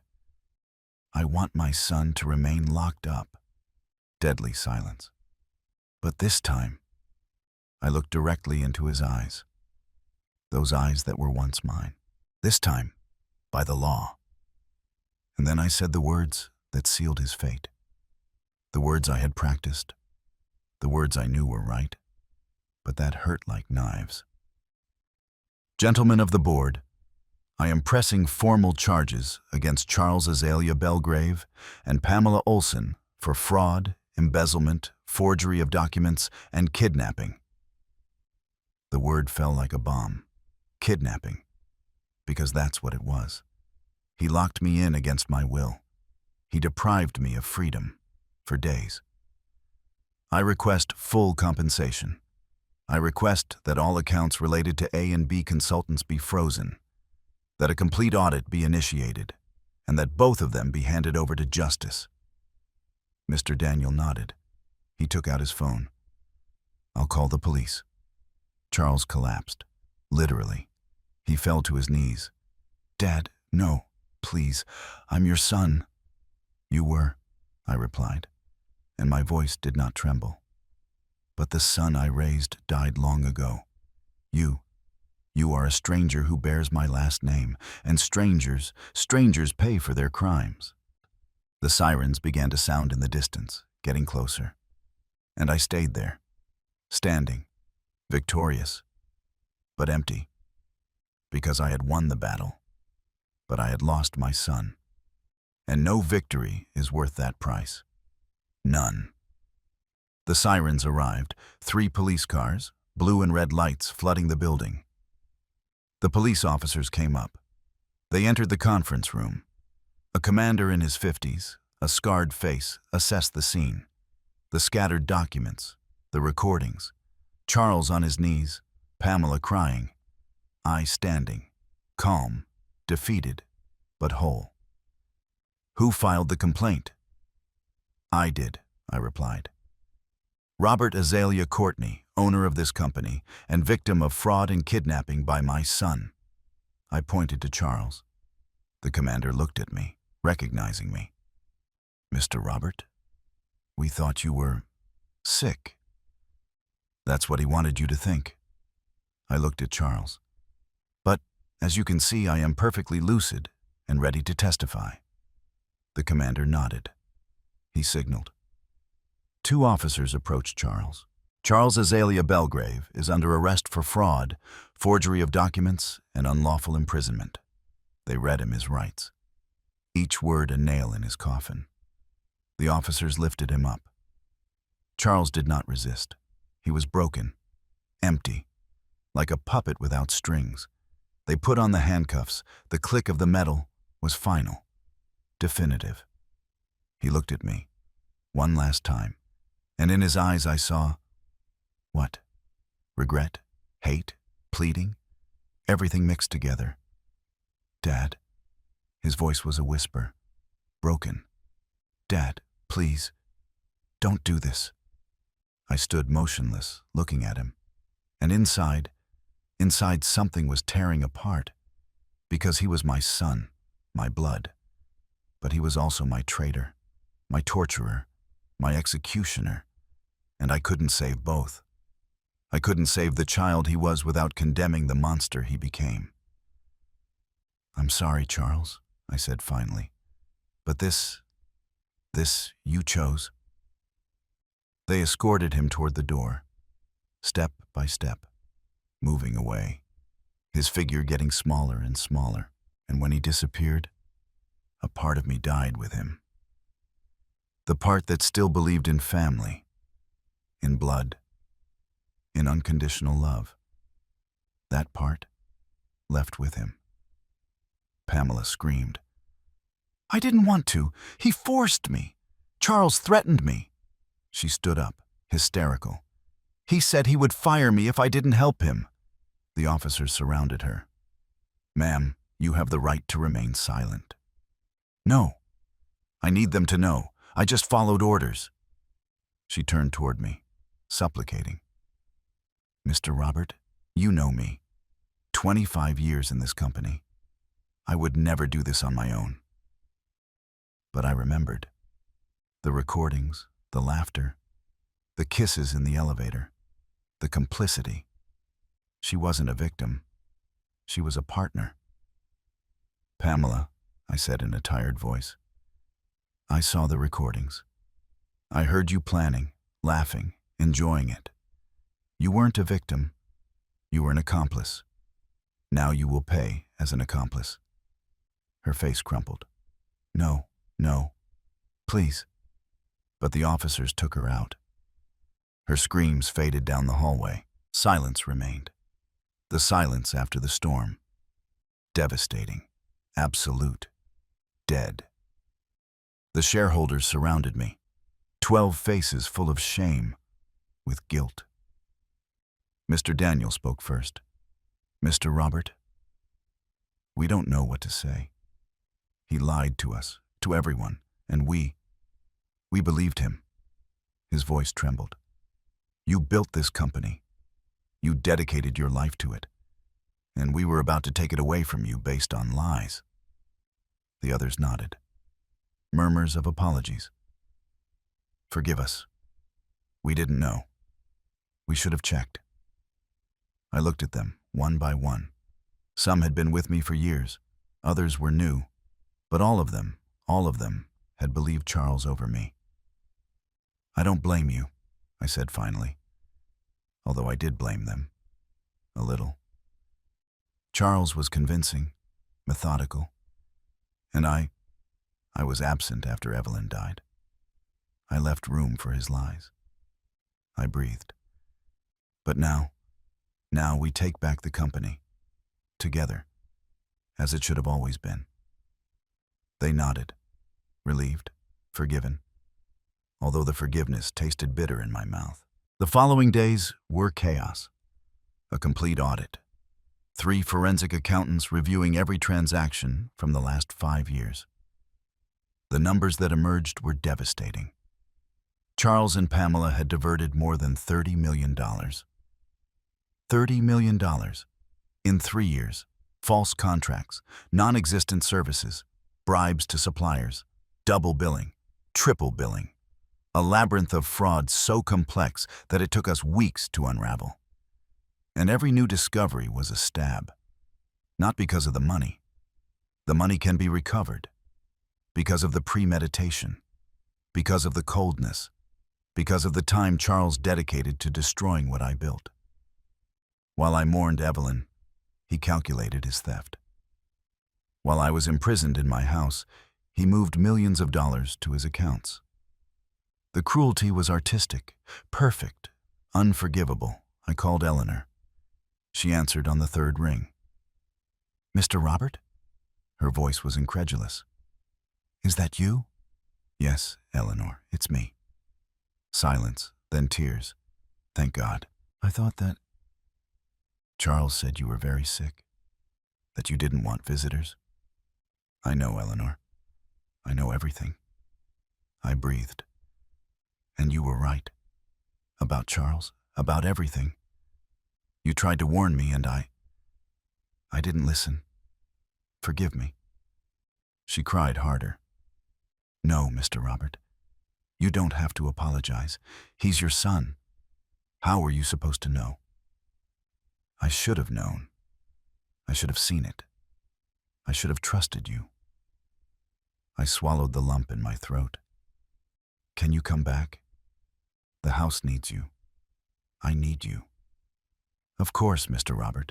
I'll be there tomorrow. And she was. The next day.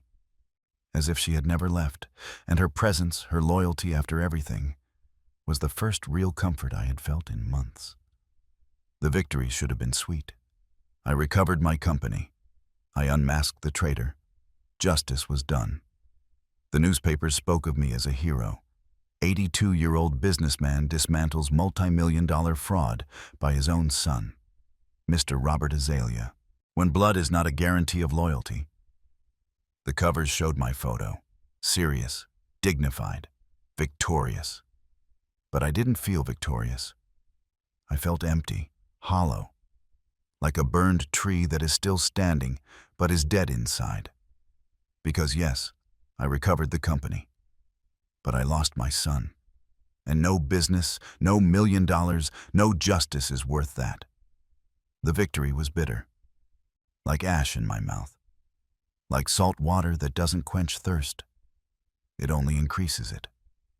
And I was more thirsty than ever. Thirsty for something that would never return. Thirsty for family, for a son, for love that didn't exist. 2 weeks after his arrest, I went to visit him. At the detention center where he was awaiting trial. A gray building, cold, hostile. They searched me, checked me, took away my belt, my watch, everything. They sat me in a room with metal tables, plexiglass dividers, like an aquarium for broken humans. I waited. 10 minutes, 20 minutes. And then they brought him in. Charles, in an orange uniform, handcuffs, escorted by guards. He looked different, thinner, days of beard growth, bags under his eyes. But his eyes were still the same. Cold, calculating. He sat across from me, the plexiglass between us, like a physical barrier for something that had been broken for years. We looked at each other, father and son, strangers. "Hello, Charles." "Dad."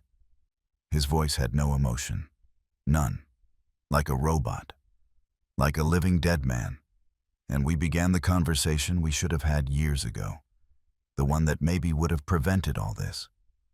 Or not. Maybe nothing would have prevented it. "Why did you come?" Charles asked. Without curiosity, without hope, just a mechanical question. "Because I need to understand," I replied. My voice was trembling. "I need to know why, Charles. Why did you do it? Why wasn't what I gave you enough? The company was yours, eventually. Everything was yours. Why steal? Why lock me in? Why destroy everything?" He looked at me for a long time, evaluating, deciding how much truth to give me. Finally, he spoke. "Because it was never enough." The words fell like stones. Nothing I did was ever enough for you. I was never enough. What does that mean? It means that my whole life I lived in your shadow. The great Robert Azalea, the one who built an empire from nothing, the hero, the tireless worker. And I was the son, the heir, the one who had everything handed to him. His voice rose, pure venom. "You never saw me for who I was, only for what I was supposed to be.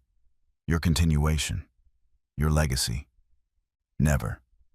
Just Charles." His words hit me. "That's not true, isn't it?" He leaned forward. "How many times did you ask me what I wanted to do with my life? How many times did you tell me I could choose my own path?" I stayed silent, because I didn't remember any. "You put me in the company since I was 20, without asking me, assuming that was what I wanted. And you, huh? You never said no. Because you were my father. Because it was expected. Because—" He stopped. He breathed. "Because I thought that if I did everything perfectly, if I managed the numbers better than anyone, if I grew the company, you would finally see me. Not as your son, but as me." Tears threatened. His, mine. But it never happened. It was always, Your father would have done it better. Your father knew how to sacrifice himself. Your father built this. Never. Charles, I'm proud of you. And there it was. The truth. Brutal, painful, real. I never told him. I never told him I was proud, because I assumed he knew, that it was understood, but nothing is understood. Everything must be said. And I never said it. So you destroyed me out of resentment, I said finally. Not out of need. Out of hate. He looked at me, and for the first time, he smiled. A smile without joy. Pure bitterness. I destroyed you because I wanted to be free of you. Free of your shadow. Free of the expectation of being someone I never was. He leaned back. And you know what's the saddest part, Dad? That even by destroying you, I was still your shadow. I still defined myself by you. I was never free. I never will be. We stayed in silence, the words floating between us like toxic smoke. And I understood. He hated me. But he also hated himself. For needing me. For not being able to be himself without me. For being so entangled in our dysfunctional relationship that destroying me was his only way out. And I contributed.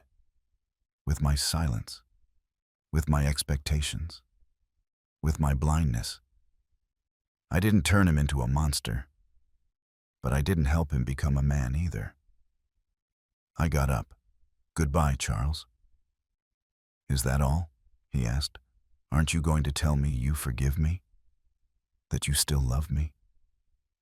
I looked at him. I really looked at him. I loved you. The child you were. But that child died long ago.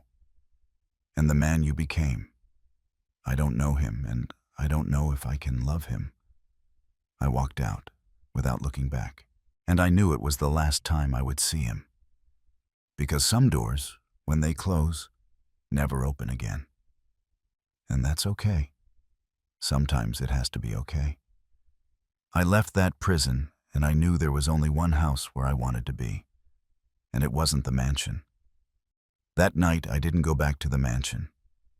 I took a taxi to the neighborhood, to Liberty Heights, to the small house that Evelyn and I built as a refuge. The taxi driver looked at me strangely. Here, sir? Are you sure? More sure than ever. I got out. I paid. I walked down the dirt street. My expensive shoes filled with dust. I didn't care. I passed in front of my small house. The lights were off. I continued to the house next door. Robert's. There was light in the kitchen. Soft music. Old country songs. I went up the steps of the porch. I knocked on the door. Once. Twice. Footsteps inside. The door opened. Robert appeared. White t-shirt, pajama bottoms, flip-flops. He looked at me, surprised. Mr. Emmett? I smiled. Tired, broken. But I smiled. Does Robert have coffee? He didn't ask questions. He just opened the door wider. Always, neighbor, always. I sat down in his kitchen. The same table where we had coffee dozens of times. Robert prepared the coffee maker. The smell filled the space. Comforting, real, human. He served me a cup. He sat across from me, and he waited, because Robert was like that. He didn't intrude. He didn't pressure. He just was there. I took a sip. The coffee burned my tongue. It hurt. But the pain was good. It reminded me that I was alive. You look tired, friend, he finally said.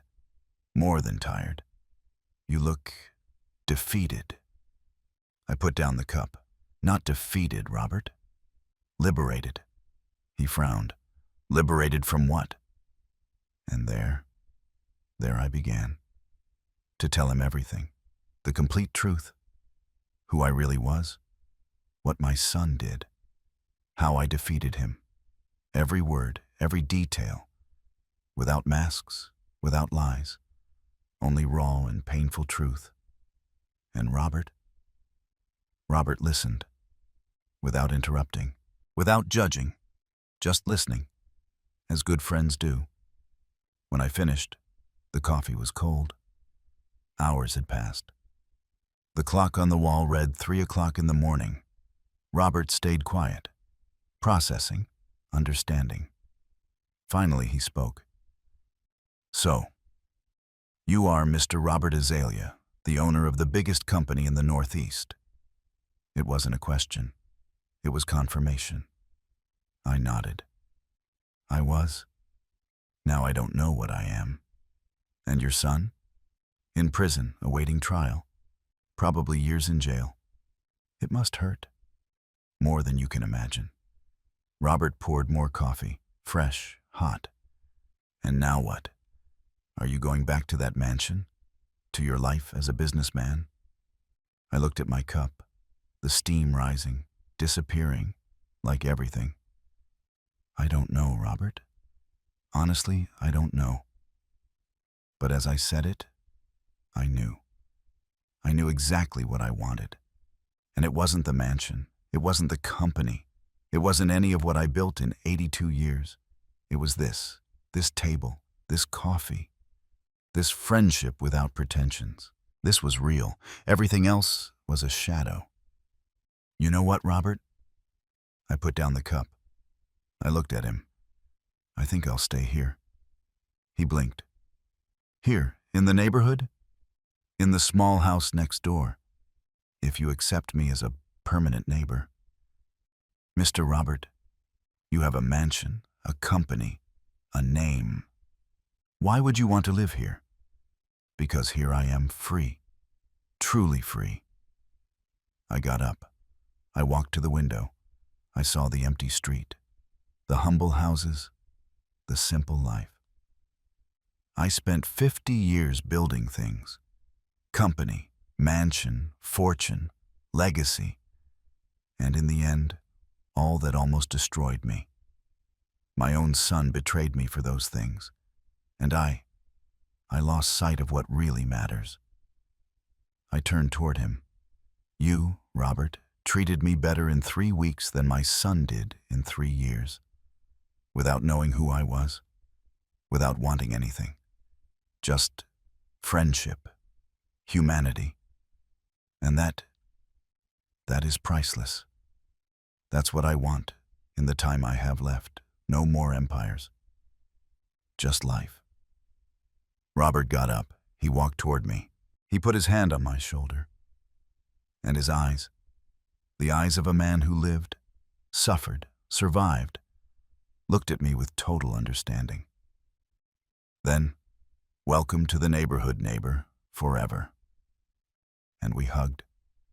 2 lonely old men, 2 survivors, 2 friends. And in that embrace, I found what I had been searching for my whole life without knowing it. Acceptance, without conditions, without an agenda, just pure humanity. I cried, for the first time in months. I cried for real. And Robert didn't say anything. He just held me, like a brother, like the family I didn't have, like the son Charles never was. And I knew this was my house, this retired mechanic, this coffee, this dirt street. This was home, more than any mansion, more than any company. This was real. And the real thing always wins in the end. The following months were a transformation. I sold the mansion to a young family with children. They liked that it had history. They didn't know the whole story. Better that way. With that money, and with what was recovered from the fraud, I created a fund for the employees, the ones who were loyal to me, the ones Charles humiliated, the ones who deserved more than I gave them. Eleanor received her full pension plus 20 years of bonus. She cried, "Mr. Robert, it's too much." "It's never too much, Eleanor. You saved me. with your warning, with your loyalty. It's the least I can do. The others also received compensation. Martin, the drivers, the guards, everyone, and the company. I put the company in the hands of a trustworthy team. I remained as honorary chairman, a title without power. Perfect. Because I didn't want more power. I didn't want more control. I just wanted peace. And I found it. In a 2-bedroom small house in Liberty Heights. One afternoon, I was sitting on my porch when Mr. Daniel from the board arrived. In his Mercedes, out of place in the neighborhood. He got out. He looked at me. "Mr. Robert, are you sure about this?" "More sure than anything in my life." "But you built an empire. You are a legend. And you leave it all for this?" He pointed around, dismissively, without meaning to. "I didn't leave it, Daniel. I exchanged it for something better." "Better? A 2-bedroom house is better than a mansion?" "Yes." I looked at him, because in that mansion I was alone. Watched, betrayed. Here I have a friend. I have coffee every morning. I have chats with no agenda. I have peace. Doesn't that count for more than square feet? He didn't know what to say. He left confused. But I was not confused. For the first time in decades, I knew exactly what I wanted. And I had it. It wasn't glamorous. It wasn't impressive. But it was mine. Real. True. Enough. One night, talking with Robert, I told him something that had been brewing in my mind. "Do you know what my real prison was, Robert?" He shook his head. "It wasn't my house. It wasn't Charles's locks. It was my hope. My hope that my son loved me as I loved him. That hope kept me blind. It made me sign without reading, trust without checking, forgive without limit. And it almost destroyed me." Robert nodded. Wise. A father's love is like that, unconditional. But sometimes that love makes us stupid. Exactly. And when that hope broke, when I accepted that Charles would never love me the way I needed, that's when I was freed. I looked at him. True freedom is not physical, Robert. It's emotional. It's letting go. It's accepting that some people, even if they are your blood, cannot give you what you need. And that's okay. Because other people, even if they are strangers, can. And am I one of those people? I smiled. You are more family than my own blood, Robert. Because family is chosen. Blood is just what you are dealt. And sometimes you are dealt a bad hand. I often think of Evelyn. What would she say? What would she think of everything? I visited her grave every Sunday. I took her flowers. I talked to her. Honey, I did the right thing, didn't I? Silence was my answer. But one Sunday, when the wind rustled the leaves of the tree over her tombstone, I felt something. A presence. An approval. And I knew. Evelyn would be proud, not that I destroyed Charles. That would hurt her. But that I survived. That I didn't let myself be destroyed. That I found dignity in defeat. Peace in loss. Home in simplicity. You were always right, honey, I whispered. About the tunnel, about keeping it ready, about dangers changing but always coming back, but also about something else, about how what matters is not what you build, it's who you build it with. And I built wrong. With you, it was perfect. But with Charles, I built castles in the sand, and the tide took them away. But now I build differently, smaller, more real, more true. And I think you would like it. Today, I am 83 years old, 1 year older than Evelyn when she left. I live in a 2-bedroom small house. I have coffee with Robert every morning at 7 o'clock. We talk about everything and nothing. His children still don't call. My son, my one and only son, is in prison. But we are here, surviving together. The company runs without me. Better, some say. I don't go anymore. I don't need to. The money I need is little, a modest pension that I pay myself. The rest goes to those who deserve it. Sometimes they ask me, the reporters, the curious ones, if I visit Charles. And no, I don't. Because forgiving is not forgetting. It's not reconciling. It's letting go.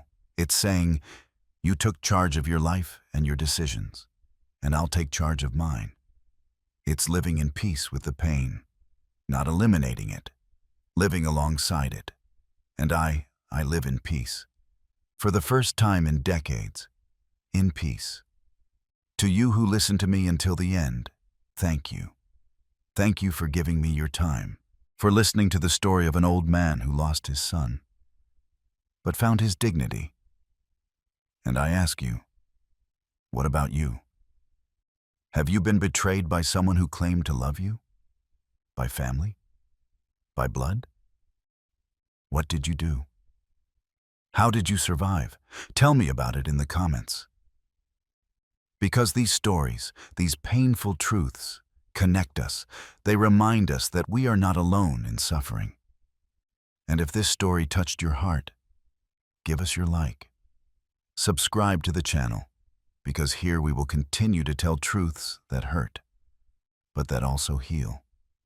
Truths about family, betrayal, loss, and about how in the end, what really matters is not the blood you are dealt, but the family you choose to build.